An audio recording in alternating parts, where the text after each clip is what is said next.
जय हिंद प्यारे बच्चों। कक्षा 10 का बोर्ड एग्ज़ाम बहुत ही नज़दीक आ गया है। आप लोगों को पढ़ाई एकदम अच्छे से करना शुरू कर देनी है। तो आज हम लोग बात करेंगे कक्षा 10 का जो आपका विज्ञान का चैप्टर है, प्रकाश का परावर्तन तथा अपवर्तन। परावर्तन तथा अपवर्तन में कुछ न्यूमेरिकल क्वेश्चंस भी आते हैं, आपको सवाल लगाने के लिए दिया जाता है। अब सवाल बहुत ही आसान से होते हैं, आपको बहुत छोटे छोटे गुणा भाग जोड़ घटाना करने होते हैं, सवाल लग जाएंगे आपके। ज़्यादा गणित जैसे कठिन क्वेश्चंस इसमें नहीं पूछे जाते हैं। हाँ, लेकिन इसमें समस्या बच्चों के साथ क्या होती है कि उन्हें चिन्ह लगाने में बहुत समस्याएं आती हैं कि किसी चीज़ का मान प्लस में रखा जाए कि माइनस में रखा जाए, इसमें बहुत समस्या होती है। तो आज हम उसी समस्या को आपकी दूर करने वाले हैं। अगर आप इस वीडियो को पूरा अच्छे से ध्यान से लगन से देख लेते हैं तो आपको जो चिन्ह लगाने की समस्या है, कोई भी अपवर्तन और परावर्तन का जो क्वेश्चन आएगा उसको 100% आप गारंटी के साथ सवाल को हल कर ले जाएंगे। जरा सा भी उसमें गलती होने के चांसेस नहीं रहेंगे।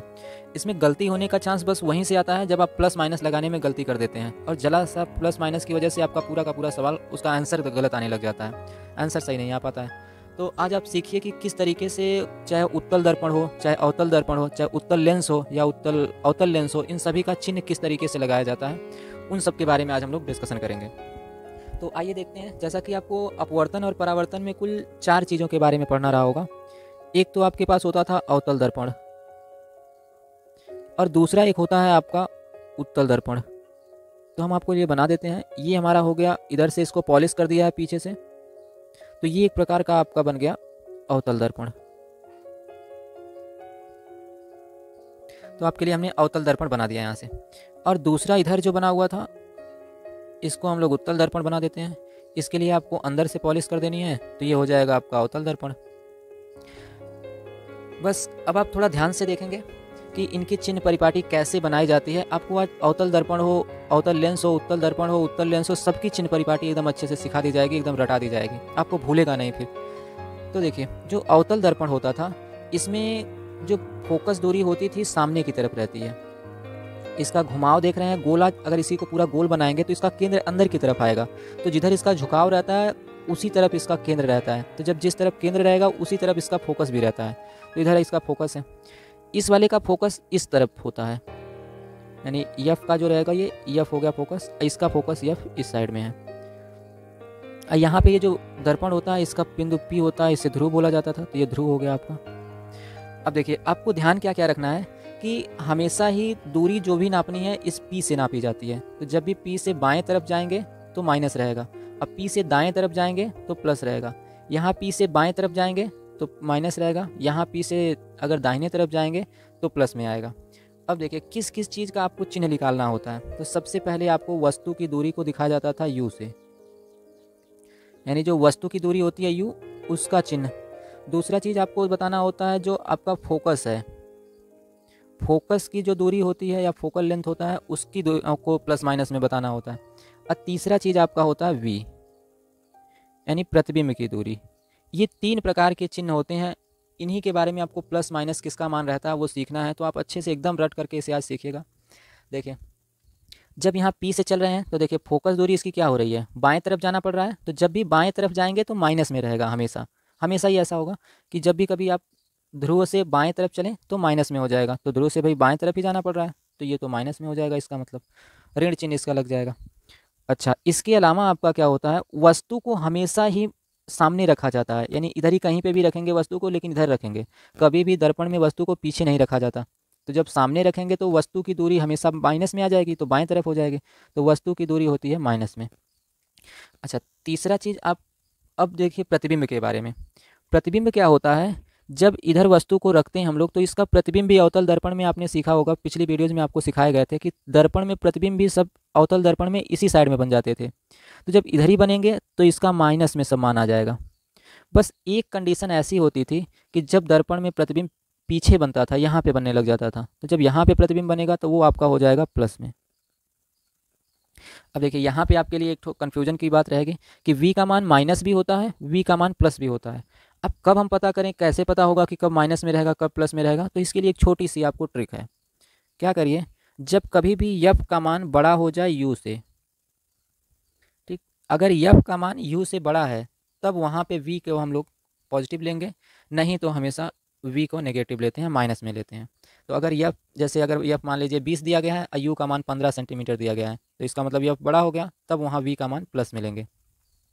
अब देखिए, तो ये आपको तीन ही चीज़ें बतानी होती हैं, तो तीनों चीज़ों को हमने बता दिया, एकदम अच्छे से आपको याद करके रखना है। ये आपका था अवतल दर्पण। अवतल दर्पण, अवतल दर्पण के बारे में तीनों चीज़ें आपके पास पता चल चुकी हैं कि अवतल दर्पण में जो भी होती हैं आपकी सारी दूरियां वो माइनस में रहती हैं। अब आ जाइए उत्तल दर्पण में। उत्तल दर्पण, उत्तल दर्पण में क्या करेंगे, इसका वस्तु को तो यहाँ रखना पड़ेगा हमेशा सामने। अगर इधर वस्तु को रख देंगे तो उसका प्रतिबिंब भी नहीं बनेगा, क्योंकि इधर पॉलिश किया हुआ है। तो जब आप इधर रखेंगे वस्तु को, इस साइड में कहीं पे भी रखेंगे वस्तु को, तो जब इधर वस्तु को रखा जाएगा तब तो ये ध्रुव से बाएं तरफ हो जाएगी। तो यानी कि u का मान जो हो जाएगा आपका, वस्तु का मान हो जाएगा वो माइनस में हो जाएगा।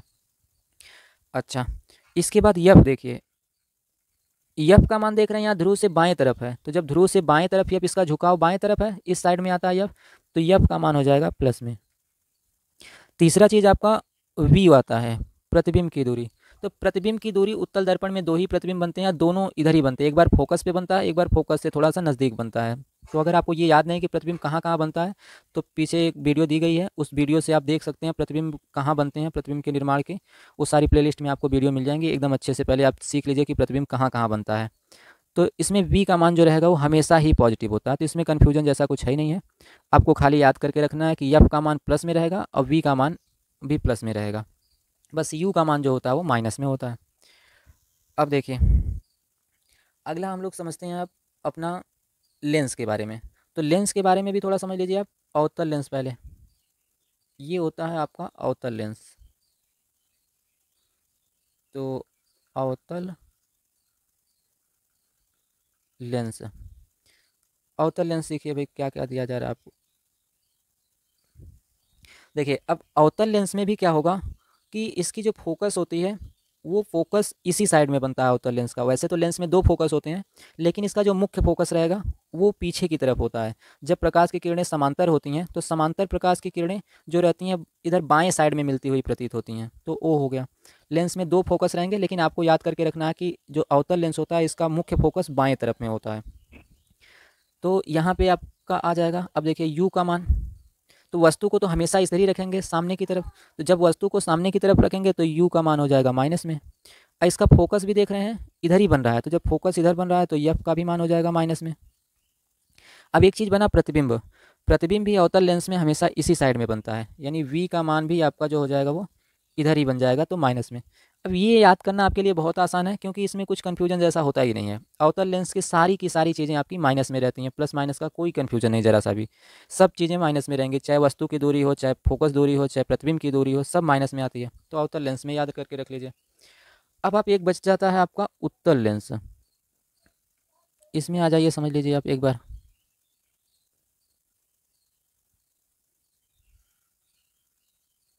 तो उत्तल लेंस आपका हो गया ये।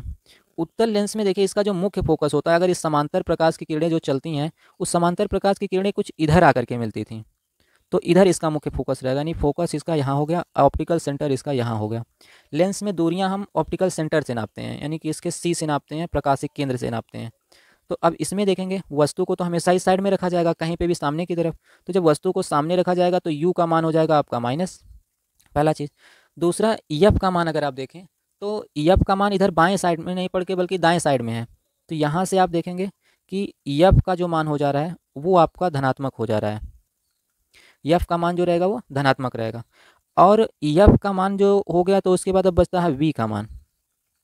वी इसमें क्या होता है, प्रतिबिंब हमेशा इधर ही बनते हैं, इसमें इसी साइड में बनते हैं, तो ज़्यादातर प्रतिबिंब बनेगा वो जो बनेगा वो प्लस में बनेगा। बस एक कंडीशन ऐसी आएगी जब प्रतिबिंब आपका इस साइड में बन जाता है, माइनस में बनने लग जाता है एक कंडीशन में। तो वो कंडीशन कौन सी थी, उसके लिए आपको क्या कर लेना है कि थोड़ा सा ध्यान में रख लेंगे कि जब भी हम लोग वस्तु को उसके लेंस और उसके प्रथम फोकस F1 से बीच में रखते हैं, तो अगर ये माइनस में आएगा कब, जब क्या हो जाएगा, मान आपका F1 का मान बड़ा हो जाए U से,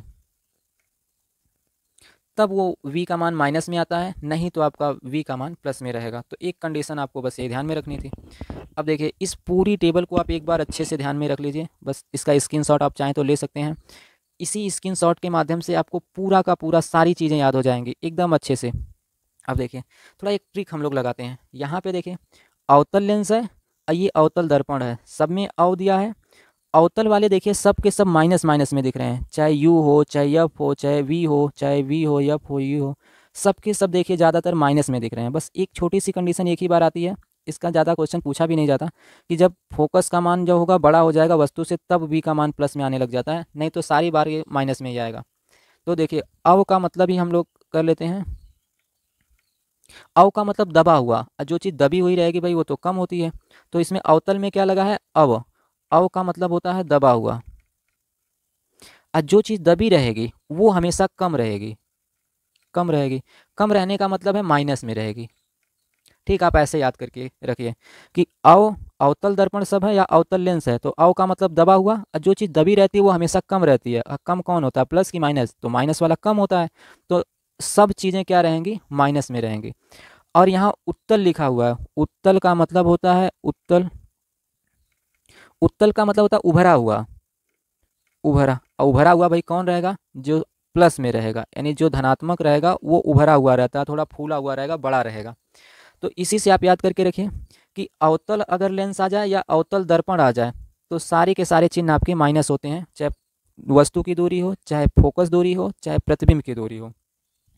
और जब कभी भी आपका उत्तल दर्पण आ जाए या उत्तल लेंस आ जाए, तो उत्तल लेंस रहे चाहे उत्तल दर्पण रहे, ये उत्तल लेंस हो गया। सारी की सारी दूरियां जो हो जाती हैं आपकी, वो खाली वस्तु की दूरी माइनस में रह जाएगी, बाकी फोकस दूरी और प्रतिबिंब की दूरी हो जाती है प्लस में। तो आप इन सब चीज़ों को सीख लें, अच्छे से रट लें, ये आपके बहुत ही काम का है। जितने भी न्यूमेरिकल क्वेश्चंस आप लोग लगाएंगे, न्यूमेरिकल क्वेश्चंस में 100% इसी में से क्वेश्चंस आपको गलत होते हैं। अगर आप साइन को सही सही लेंगे तो आपका क्वेश्चन एकदम सही लगेगा, अगर आप सही नहीं लेंगे चिन्ह को तो आपके क्वेश्चन हो जाएंगे गलत और आपकी सारी मेहनत हो जाएगी बेकार। तो ये सारी चीज़ों को आप ध्यान में रखें।